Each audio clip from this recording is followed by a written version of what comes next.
आज relation between alpha and beta first में म के पढ़ा थे भने relation between alpha and gamma. Alpha भने के हुन्छ भने कोफिसिएंट अफ लिनियर एक्सपान्सिभिटी यो म भनिदिएछु।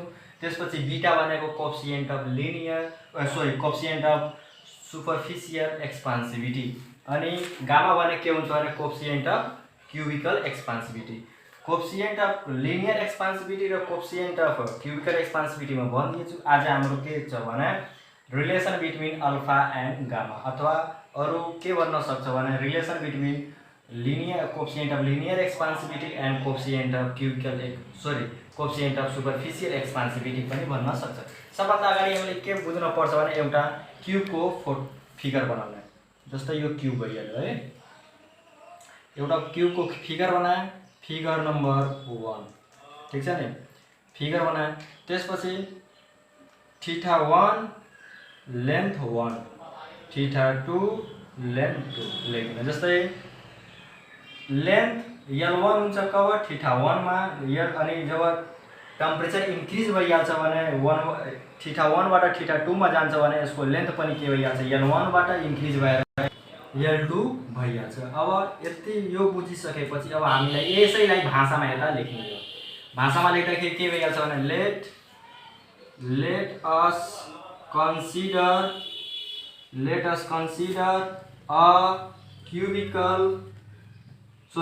us consider a square body. Let us consider a square body having length L1 at temperature theta 1 degree Celsius when it is heated up to theta 2 degree Celsius, then its length become L2 भन्नाले कुनै पनि square body छ त्यसको length कति छ भने L1 जब temperature कति हुन्छ भने थीटा 1 हुन्छ। जब टेम्परेचर भन्नाले बढ्छ भने टेम्परेचर थीटा 1 डिग्री जब टेम्परेचर थीटा 1 डिग्री सेल्सियस बाट थीटा 2 डिग्री सेल्सियस मा जान्छ भने त्यसको लेन्थ पनि इन्क्रिज भइहाल्छ L2 भइहाल्छ। लेन्थ L1 कब at temperature theta 1 degree Celsius में, त्यसपछि L2 कब भइहाल्छ भने जब त्यसको टेम्परेचर L2 भइहाल्छ है। अब L2 इक्वल टु के हुन्छ L1 सरी अलिकति अझ भाषामा लेख्दिम राम्रो बुझ्नलाई। and alpha be the coefficient of linear expansivity. Alpha be the one L2 equal to L1 1 plus alpha del theta ठीक छ नि। अनि यो कसरी आयो त्यो भनेको म फर्स्ट भिडियोमा डाइमेन्सनल त्यो लिनियर एक्सपान्सिभिटी पढाउँदाखेरि यो भनिदिएछु कसरी आछ भने। अब सेम त्यस्तै यो त अब लिनियर एक्सपान्सिभिटी को भइहाल्यो हैन। अब सुपरफिशियल एक्सपान्सिभिटी को गर्दाखेरि if A1 and A2 be the area at temperature theta 1 and theta 2 degree Celsius ठीक छ नि रेस्पेक्टिभली।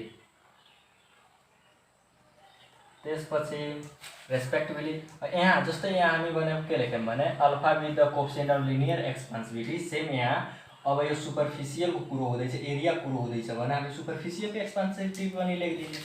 के भइहाल्छ भने if late beta be the coefficient of superficial expansivity।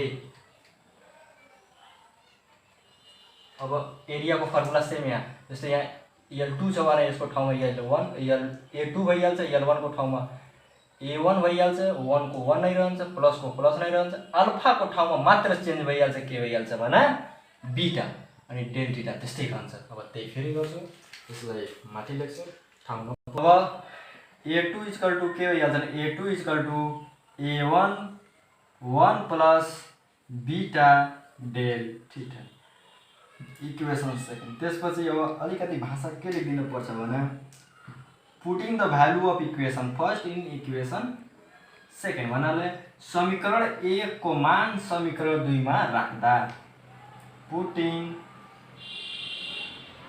Of equation first in equation second, ठीक छ नि।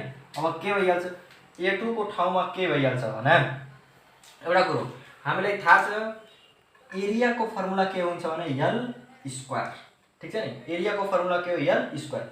अब यहाँ 1 हुन्छ भने यहाँ 1 पुट गर्न सक्छौं, यहाँ 2 हुन्छ भने 2 पुट गर्न सक्छौं, 3 हुन्छ भने 3 पुट गर्न सक्छौं, भन्नाले यदि यहाँ n छ भने हामी n पुट गर्न सक्छौं, n नम्बर जे पनि हुन सक्छ, जुन नम्बर एरिया A को हुन्छ L को पनि भइहाल्छ। अनि हामीलाई थाहा छ एरिया को फर्मुला के हो भने L स्क्वायर, ठीक छ नि।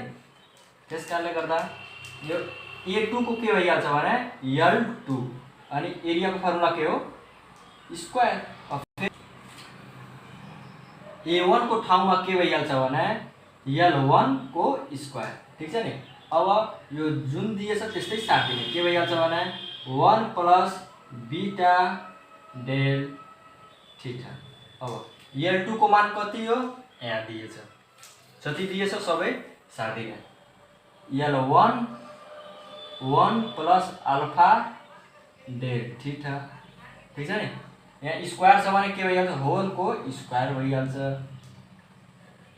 Equal to 1 plus beta del theta. अब यो L1 लाई हामी यहाँ स्क्वायर छ भने बाहिर झिक्न सक्छौं, के भइहाल्छ भने L1 को स्क्वायर, अनि के बच्छ भने 1 प्लस अल्फा डेल थीटा को square equal to 1 plus beta del theta. यति हो। अब यता हेर्नु, यहाँ L1 को स्क्वायर, यता पनि L1 को स्क्वायर, यो पनि मल्टिप्लाईमा यो पनि मल्टिप्लाईमा, त्यसकारणले गर्दा दुवै के भइहाल्छ भने कोल्याप्स, भन्नाले कटिहाल्छ। दुवै म काट्दिए है। अब के बच्यो भने 1 प्लस अल्फा डेल थीटा को square equal to 1 plus beta del theta, है यति बच्यो। फर्मुलामा यो खोल्दिने, यसलाई 1 प्लस अल्फा डेल थीटा भन्नाले यही फर्मुलामा खोल्दिने, 1 प्लस b को होल स्क्वायर को फर्मुला, ठीक छ नि। फर्मुला हामीलाई थाहा छ के हुन्छ भने a square plus 2ab plus b square, हैन। यही फर्मुलामा यसलाई खोल्दिनु है। अनि के भइहाल्छ भने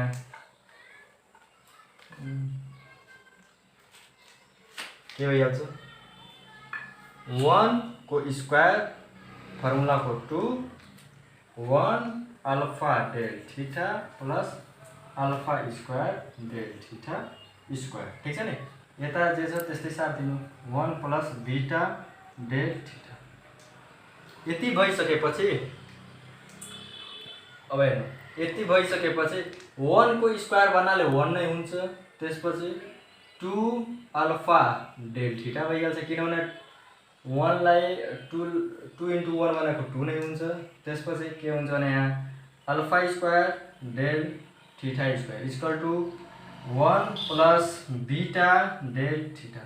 अब यता हेर्नु, यो र यो कट्छ, यता पनि यो प्लसमा छ, यता पनि प्लसमा छ, त्यसकारणले गर्दा दुवै कट्छ। अब के बच्छ भने 2 alpha del theta plus alpha square del theta square equal to beta del theta.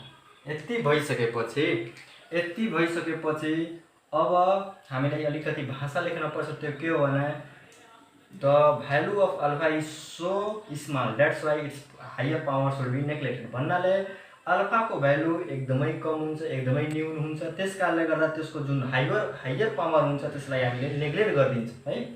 त्यही लेख्ने। अल्फाको भ्यालु कति हुन्छ भने अराउन्ड 10 टु पावर -5 भन्नाले एकदमै कम हुन्छ। त्यस कारणले गर्दा त्यसको पावर जुन हुन्छ झन् कम भइहाल्छ अनि त्यसैले हामी त्यसलाई नेग्लेक्ट गरिदिन्छौँ। अब हेर्नु अलिकति भाषा के लेखिदिनु भने the value of alpha is so small, the value of alpha is so small that's why its higher power